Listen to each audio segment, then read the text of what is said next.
नमस्कार। नमस्कार दादाजी।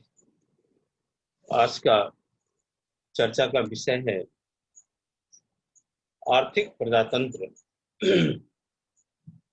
Economic democracy. ये आर्थिक प्रजातंत्र की बात क्यों कही गई, उसके पीछे एक बहुत बड़ा कारण है। हम इसकी चर्चा करें उससे पहले हमें एक चर्चा और करनी है कि जो मनुष्य का जो जीवन है वो त्रिस्तरीय है, 3 लेयर्स में है।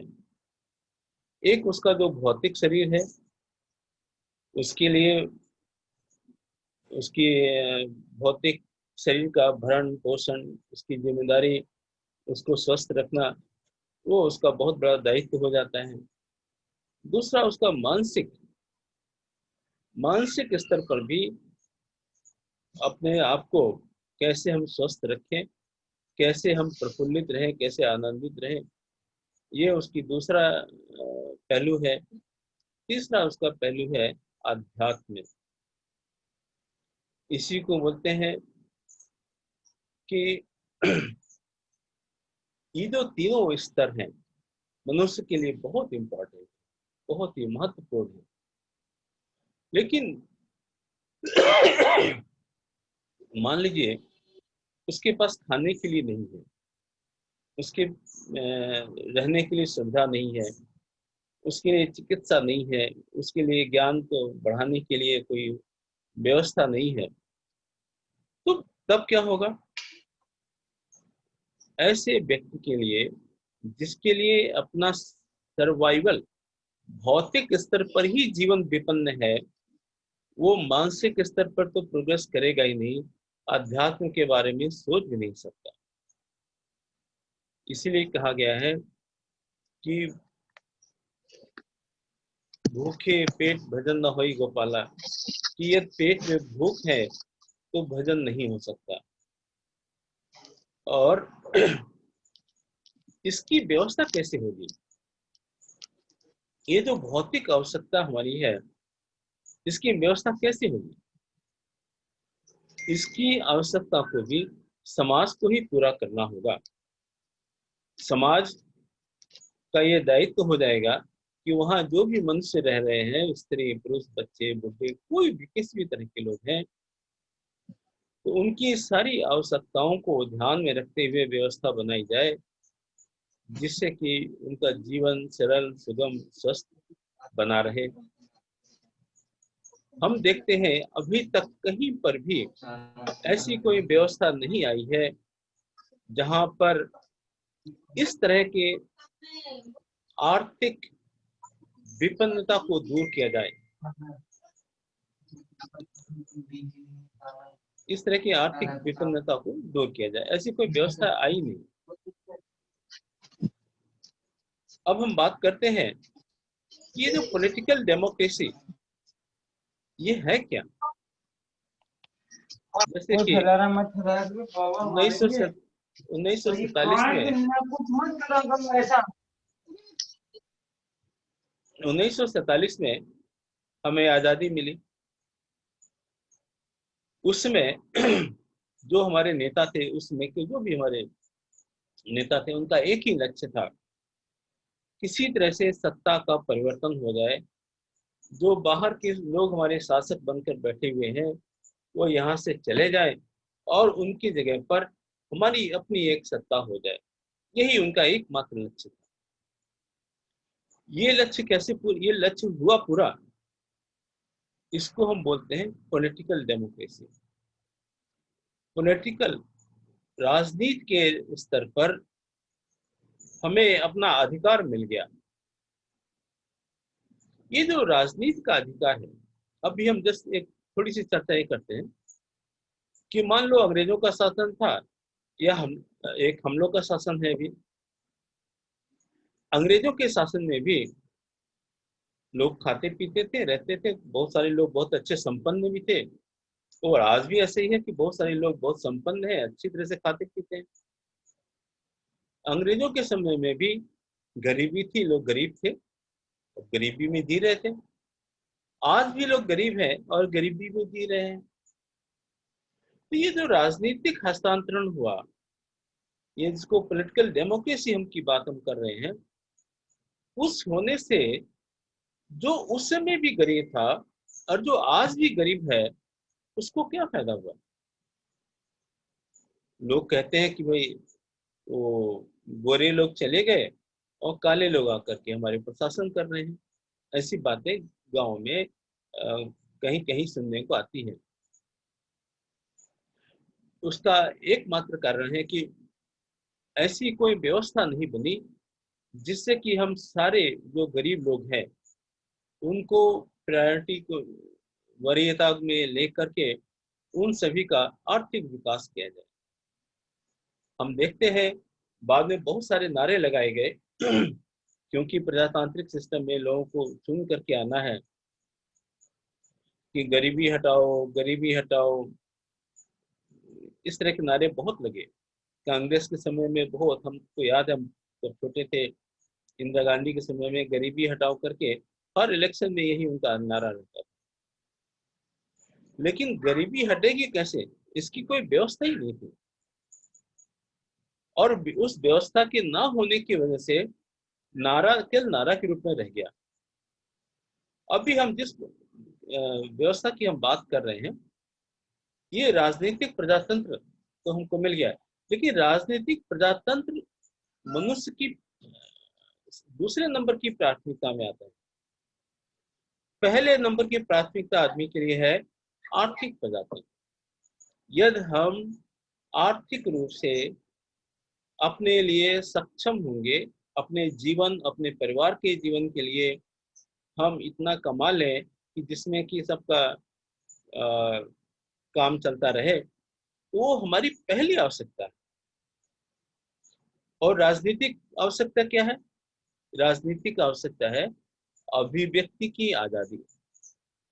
हमको संविधान क्या देता है कि भाई हम कोर्ट के सामने हम सभी बराबर के इंसान होंगे, वहां कोई भेदभाव नहीं होगा। हम जिस मन में, जो मन में चाहे उस तरह के हम धर्म को स्वीकार कर सकते हैं। हम जहां पर भी अवसर होंगे किसी भी तरह के, उस अवसर में सबको समानता मिलेगी।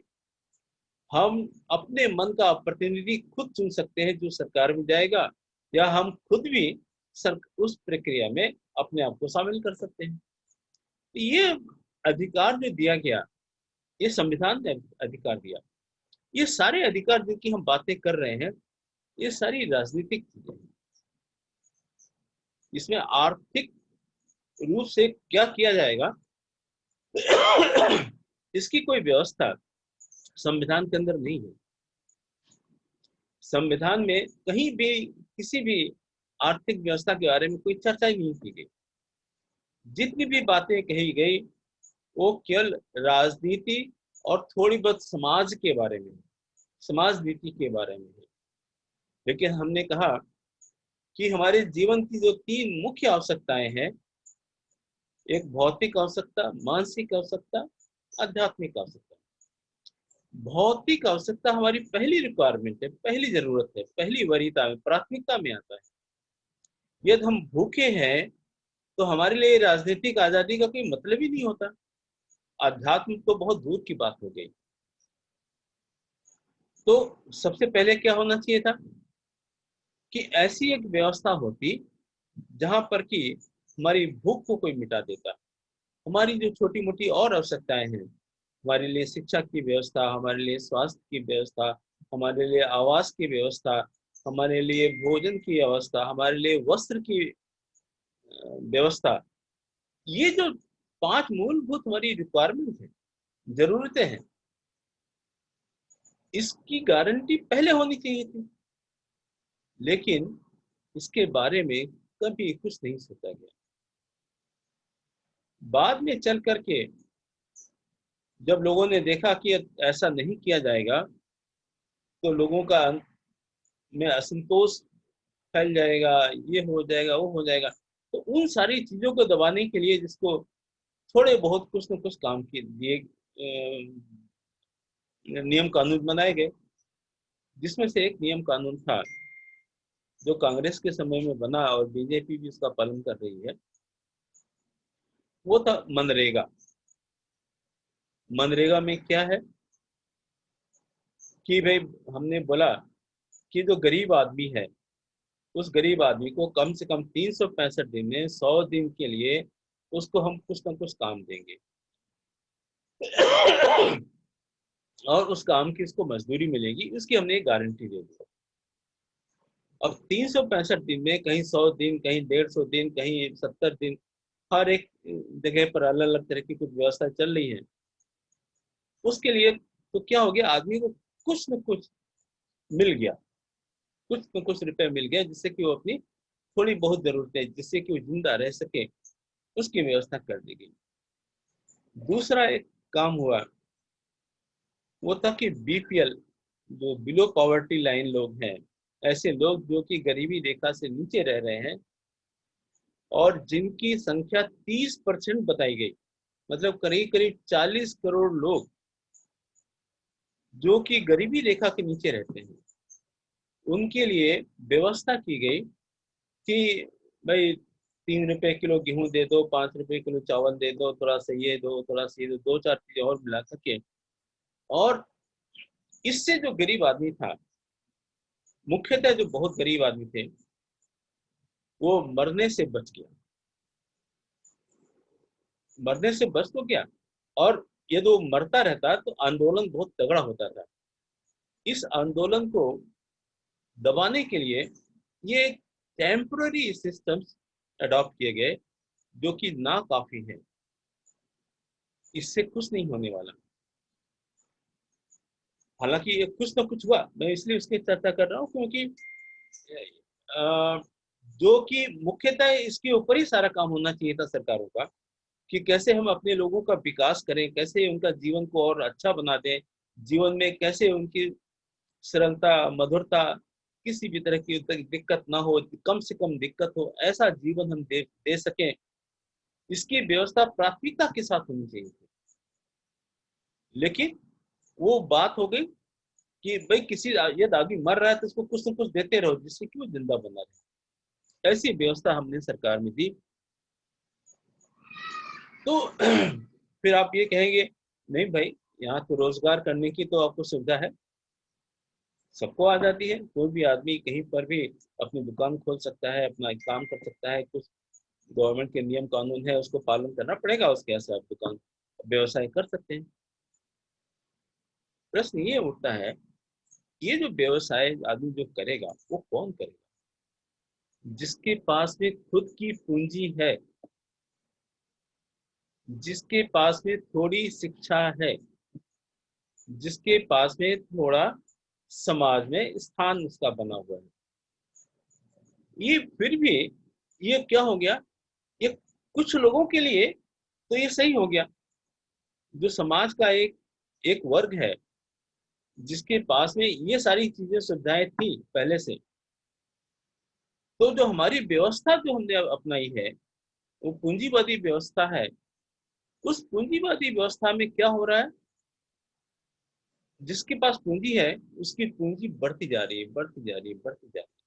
वो हमने उसकी आजादी दी, लेकिन ये ऐसे लोगों की संख्या बहुत छोटी है और ऐसे लोगों की संख्या बहुत ज्यादा है जिनके अंदर आर्थिक विपन्नता है, गरीबी है। और इस गरीबी और अमीरी का जो डिफरेंस है, ऐसा नहीं कि दो चार गुना हो, लाखों गुना है। एक आदमी दूसरे आदमी से लाखों गुना ज्यादा पैसे रखता है, सुविधाएं रखता है, कुछ भी कर सकता है। लेकिन सरकार ने ऐसी कोई व्यवस्था अभी तक नहीं की जिससे कि जो बहुसंख्यक लोग हैं, जिनकी संख्या ज्यादा है, जो 40-50% के लोग हैं, ज्यादा ही होंगे, से 60% करीब होंगे लोग, उनका जीवन स्तर कैसे ऊंचा किया जाए, उसके लिए कोई व्यवस्था नहीं की। ऐसा नहीं है कि उनके अंदर ऐसी इच्छा नहीं जगती होगी, इनके पास में ऐसा कोई सिद्धांत ही नहीं। कारण सिद्धांतों का है। एक तो ये होता है कि मन में एक विश्वास हो कि नहीं, हम सबको आगे लेकर के चलेंगे।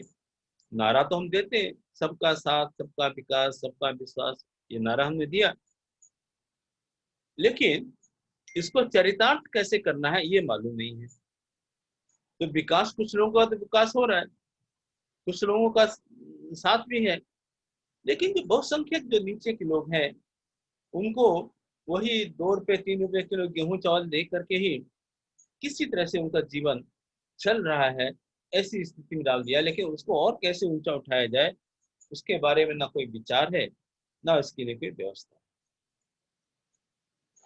तो ऐसा भारतवर्ष में है, ऐसा ही नहीं, ये विश्व के सारे देशों में ऐसी कोई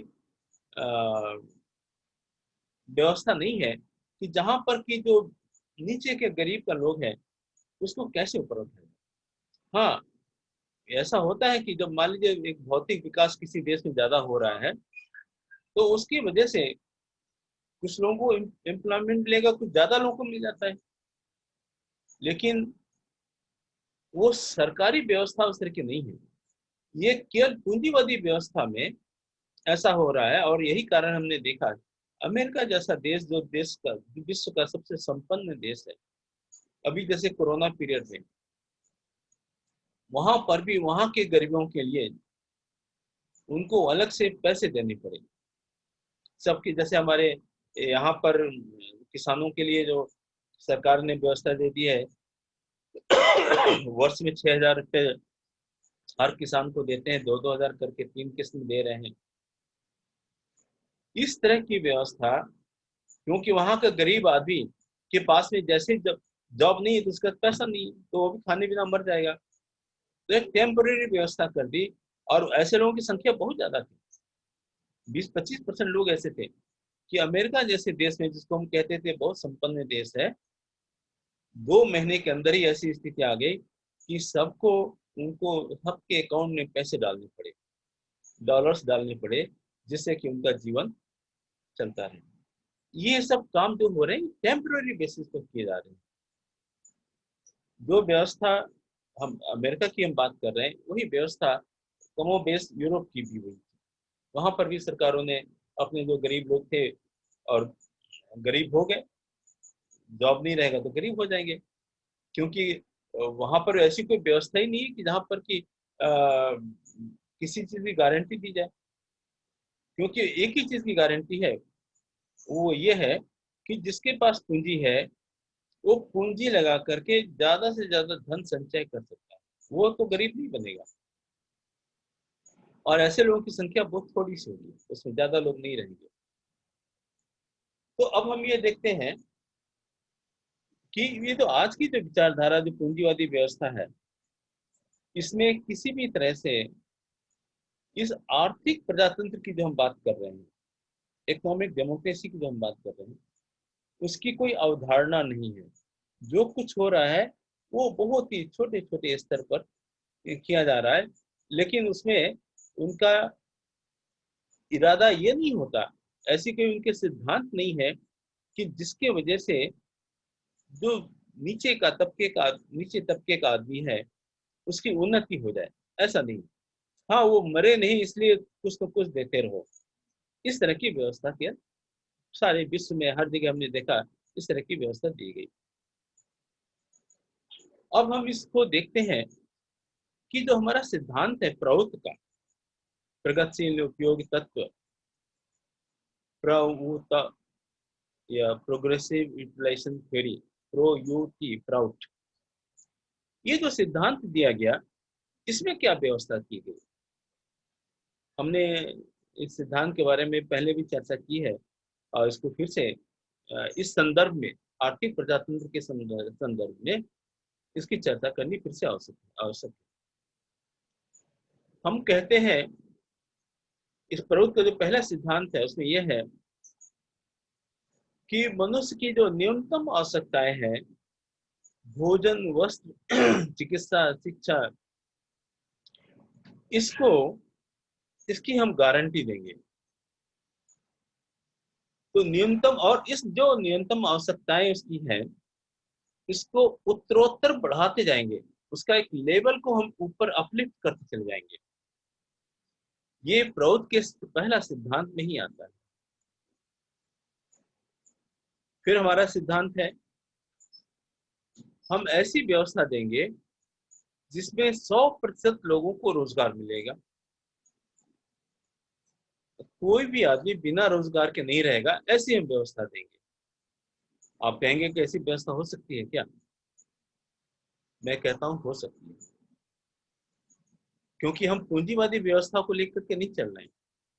पूंजीवादी व्यवस्था में क्या होता है कि वो थोड़े से लोगों को लेकर के ज्यादा से ज्यादा उनसे काम करवा करके ज्यादा से ज्यादा प्रॉफिट उसका खुद का हो, केवल इसके बारे में ही वो ध्यान रखते हैं।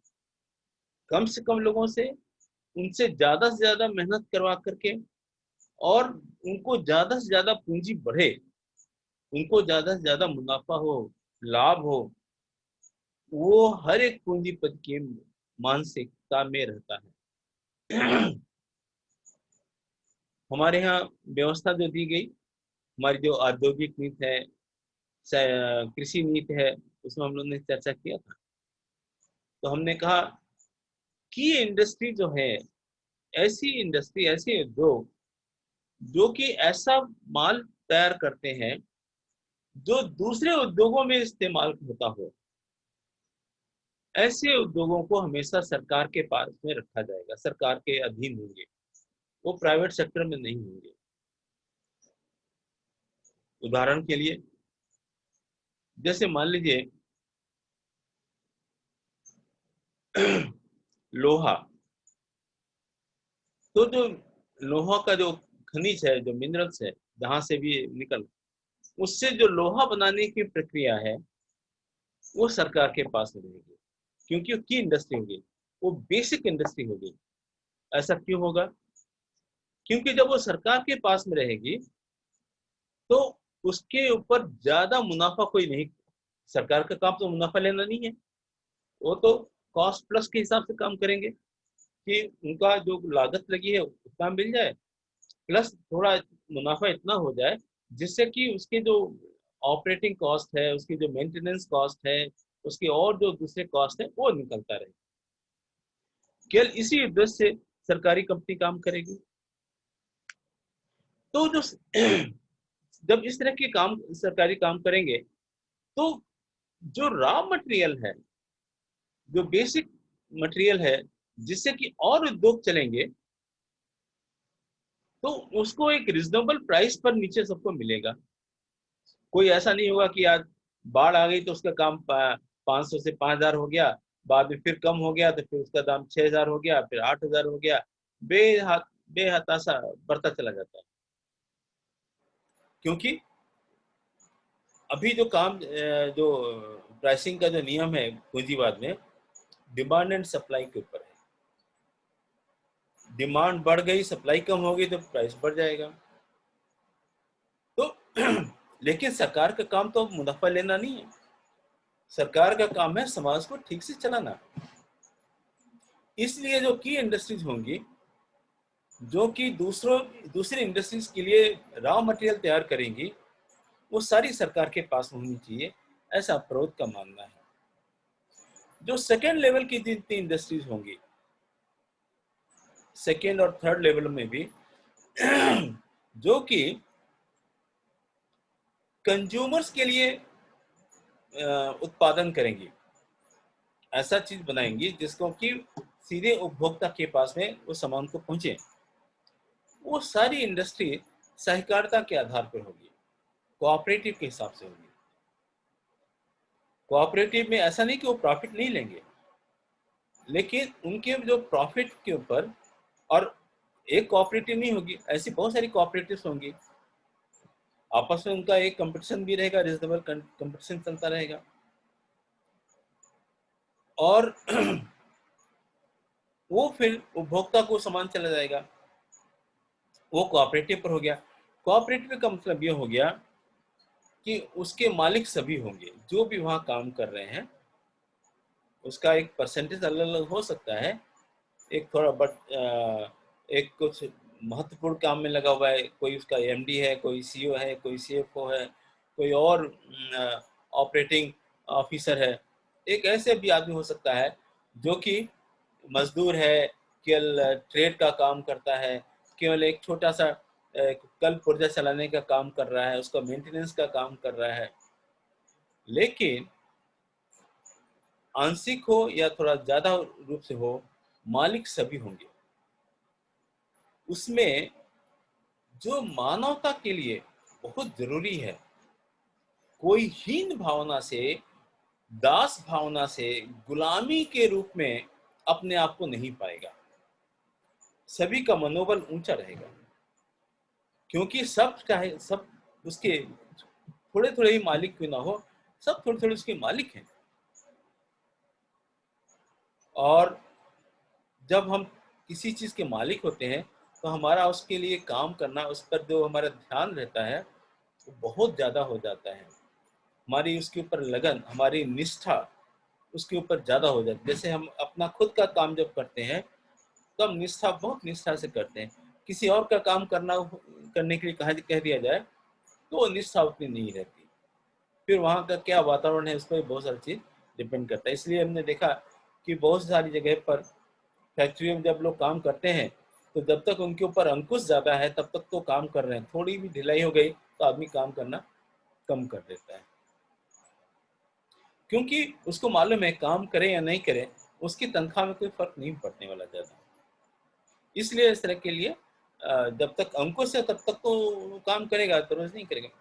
लेकिन कोऑपरेटिव सिस्टम है, क्योंकि सबको मिल करके उस फैक्ट्री को चलानी है, सब उसके एक भागीदार है, और उसका जो भी प्रॉफिट होगा वो प्रॉफिट सब में बटेगा, क्योंकि सारे शेयर होल्डर्स होंगे, उस सभी में उसको वितरण हो जाएगा, तो सबको उससे फायदा होगा। इस मनोभाव से तो सेकेंड लेयर की जो जितनी फैक्ट्रियां होंगी सेकेंड और थर्ड लेयर में, वो सारी फैक्ट्रियां कोऑपरेटिव के हिसाब से चलेंगी। इसके बाद से जो ऐसे उद्योग जो दो चार लोग मिल करके चलाते हो, वो प्राइवेट लोगों के पास में रहेंगे। जो छोटे मोटे उद्योग होते हैं, जिसको गृह उद्योग बोलते हैं, कॉटेज इंडस्ट्रीज का नाम हम देते हैं, ऐसे सारे जगह पर वही लोग रहेंगे जो अपने व्यक्तिगत रूप से कर सके। इससे क्या होगा, इससे ये सुनिश्चित किया जा सकेगा कि सारे के सारे लोग अपने अपने जगह जहाँ पर रहने वाले हैं, जिस ब्लॉक के रहने वाले हैं, वहां पर उनको काम मिल सके। दूसरी जो प्रौद्योगिकी की फिलॉसफी है वो विकेंद्रित अर्थव्यवस्था की है, डिसेंट्रलाइज्ड इकोनॉमी की हम बात करते हैं। आज की व्यवस्था क्या है, सेंट्रलाइज्ड इकोनॉमी है। और सेंट्रलाइज्ड इकोनॉमी में क्या होता है, जो पूंजीपति के लिए वो लाभदायक होता है, क्यों, उसको जो अपनी बात करनी है तो एक केंद्र सरकार या जो कुछ लोग हैं उनको इन्फ्लुएंस करने के लिए वहां से अपनी बातें करके कर लेगा। लेकिन वो अपनी जो फैक्ट्री है वो हर जगह लगाने की कोशिश नहीं करता। उसके जहां उसके हिसाब से मन माफिक जो जगह मिल गई वहां पर ही वो फैक्ट्री लगाएगा। मान लीजिए फैक्ट्री लगाने का जैसे बिहार में फैक्ट्री नहीं लगती, यूपी में बहुत कम लगती है, मध्य प्रदेश में बहुत कम लगती है, लेकिन तमिलनाडु में बहुत लग रही है, कर्नाटक में बहुत लगती है, गुजरात महाराष्ट्र में लग रही है। यहाँ उनको एक इन्वायरमेंट मिलता है, लेकिन और जगह नहीं लगेंगे, क्योंकि वो अपने सुविधा ज़्यादा देखते हैं। उनको हालांकि जो उसके कंज्यूमर्स हैं वो सारे कंज्यूमर्स कौन है, जो बिहार है, यूपी है, एमपी है, राजस्थान है, ये उनके मुख्य कंज्यूमर्स हैं। लेकिन यहाँ वो फैक्ट्री नहीं लगाते। खैर वो एक अलग विषय है। तो हम प्रभुत्व में जो हमारी व्यवस्था है इसमें हम गारंटी देते हैं कि 100% लोगों को हम रोजगार देंगे, और उसके लिए हमारी कृषि नीति और औद्योगिक नीति बनी हुई है, और उसमें ये प्रैक्टिकल है। ऐसी हम बातें नहीं कर रहे हैं कि जो ख्याली बातें नहीं है। ये तीसरा प्रभुत्व का सिद्धांत है,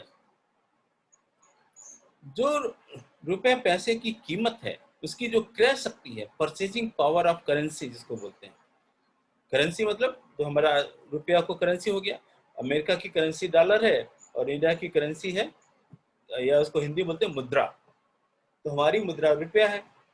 तो मुद्रा की जो क्रय शक्ति है उसकी गारंटी होगी उसमें ह्रास ना हो।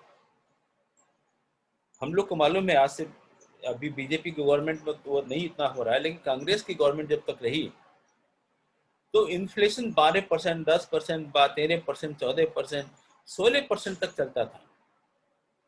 तो आज मेरे पास में 100 रुपए है तो कल इसकी कीमत 100 रुपए नहीं रहेगी, क्योंकि इन्फ्लेशन से हम उस 100 रुपए से, मान लीजिए हम 10 किलो चावल लेकर के आते थे और हम उसको उसी 100 रुपए हम 5 दिन के बाद में लेकर के आ रहे हैं, तो पता चला 10 दिन हमको 9 किलो चावल मिल रहा है। फिर 10 दिन के बाद में गए तो नहीं, हमको 7 किलो चावल मिल रहा है। क्या हो गया? रुपए की जो मुद्रा की जो क्रय शक्ति है कम होती गई। तो उससे क्या नुकसान होगा कि मेरे पास में ये कोई हमारी संचित मनी है, और उस संचित मनी का धीरे धीरे सरकार क्या कर रही है, उसका इन्फ्लेशन की वजह से उसकी जो परचेसिंग वैल्यू है कम करती जा रही है। तो नुकसान किसका हो रहा है? जनता में जितने भी लोग हैं उनको नुकसान होता है। अभी जैसे बीजेपी की गवर्नमेंट आई है तो इन्फ्लेशन 5-6% बहुत रिजनेबल था, पहले तो 12% से ज्यादा ही रहता था। तो प्रौत में हम कहते हैं कि ये जो परचेजिंग कैपेसिटी है ये कॉन्स्टिट्यूशन का पार्ट होगा। ये हम जो बातें अभी तक कर रहे हैं कि हम जो मिनिमम आवश्यकताओं की चीजें हैं वो जो हम देंगे वो हम संविधान का पार्ट बनाएंगे। जो चीज हम कह रहे हैं कि जो परचेजिंग कैपेसिटी है वो संविधान का पार्ट होगा, तो हर एक सरकार के लिए ये जरूरी हो जाएगा कि उस पर ध्यान दे। आज तो सरकार के ऊपर, क्योंकि इसकी व्यवस्था ही नहीं है संविधान के अंदर, तो इसलिए उसकी कोई जिम्मेदारी भी नहीं है। नारे के लिए कुछ तो कुछ कहते हैं, बाद में भूल जाते हैं, और भूल जाने से कोई फर्क नहीं पड़ता उनको। और विकेंद्रित अर्थव्यवस्था की हम बात करते हैं, हम कहते हैं कि जो डेवलपमेंट है वो ब्लॉक से शुरू होगा। एक ब्लॉक में इतने रिसोर्सेज होते हैं कि वहां पर रहने वाले 1 लाख 1.5 लाख लोग जो भी हैं उनको हम उचित व्यवस्था कर सके, इसकी पूरी संभावना उस ब्लॉक में रहती है।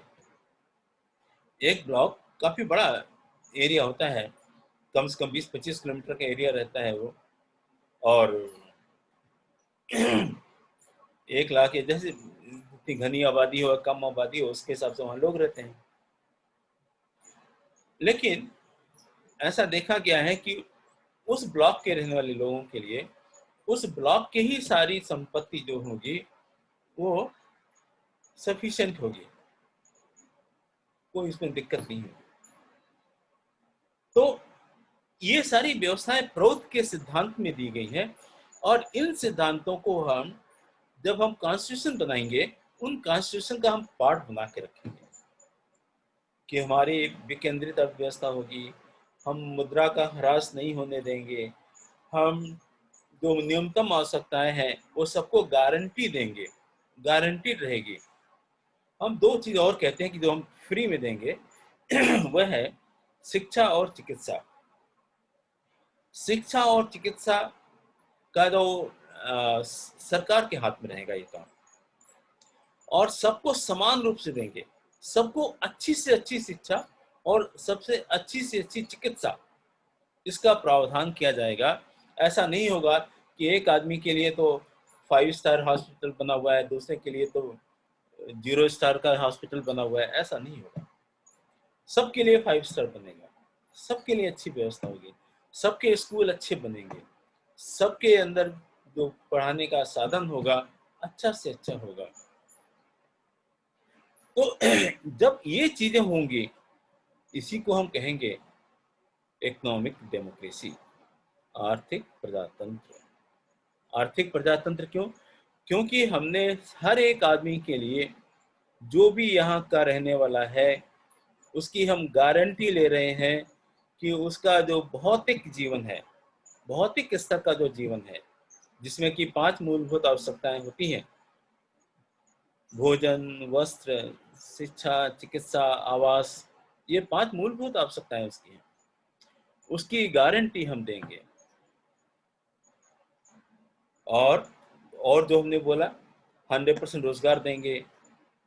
हम वहाँ पर जो वहाँ की मुद्रा होगी वो हमारे कॉन्स्टिट्यूशन प्रोवाइडेड होगा कि उसकी जो क्रय शक्ति है वो कम नहीं होगी, उसकी व्यवस्था की जाएगी।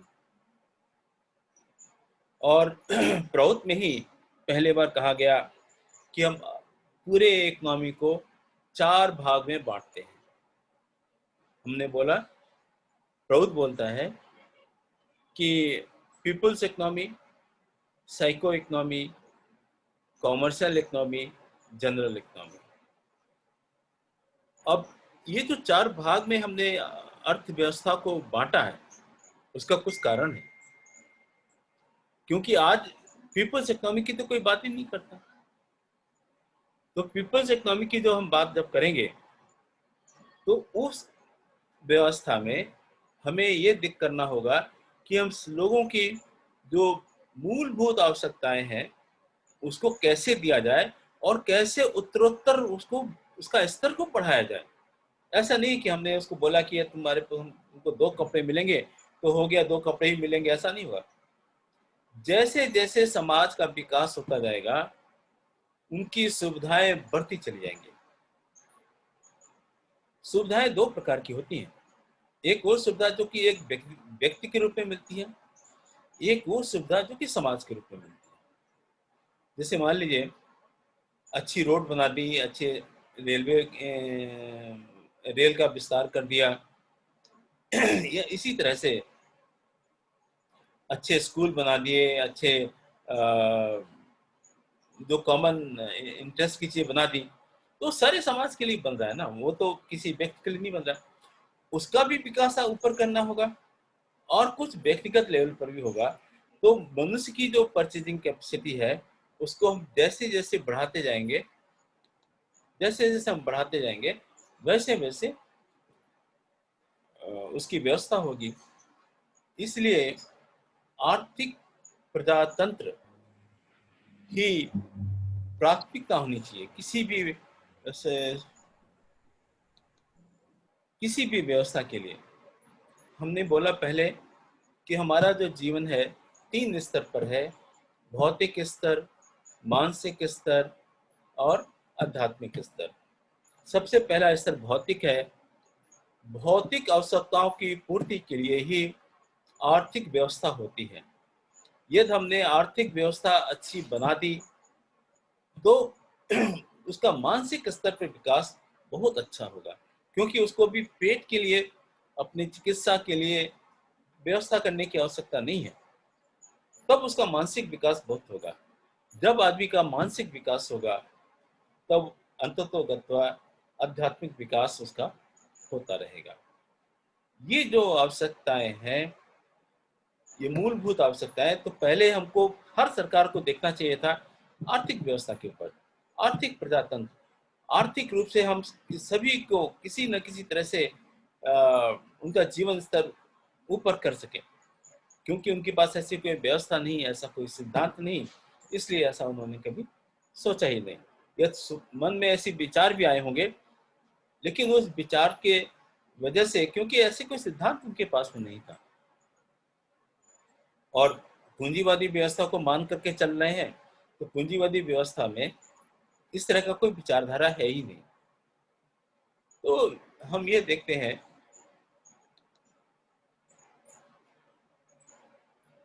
कि बिना आर्थिक प्रजातंत्र के ये जो राजनीतिक प्रजातंत्र है इसका कोई महत्व नहीं रह जाता। यदि मेरे खुद की आवश्यकताएं, मेरे पेट भरा हुआ है, तभी तो हमको किसको जिताना है, किसको हराना है, किस तरह की विचारधारा हमारे सरकार में आए उसके बारे में हम सोचेंगे। एक गरीब आदमी को क्या मतलब है कि कौन प्रधानमंत्री बन गया, कौन राष्ट्रपति बन गया। आधे लोगों को तो पता ही नहीं रहता कि कौन राष्ट्रपति है, कौन प्रधानमंत्री है, कौन उपराष्ट्रपति है, क्योंकि उसकी अपनी आवश्यकताएं अलग हैं। उन आवश्यकताओं की पूर्ति हो जाए तब ये जो राजनीतिक स्तर की जो प्रजातंत्र है वो मानसिक स्तर की है, तब उसके बारे में वो सोचेगा। यही आज की चर्चा थी आर्थिक प्रजातंत्र के ऊपर। कुछ प्रश्न है तो ले लेते हैं, समय बहुत कम रह गया है, लगभग 2 मिनट का समय बचा है, तो कोई प्रश्न है तो हम उसमें बात कर सकते हैं।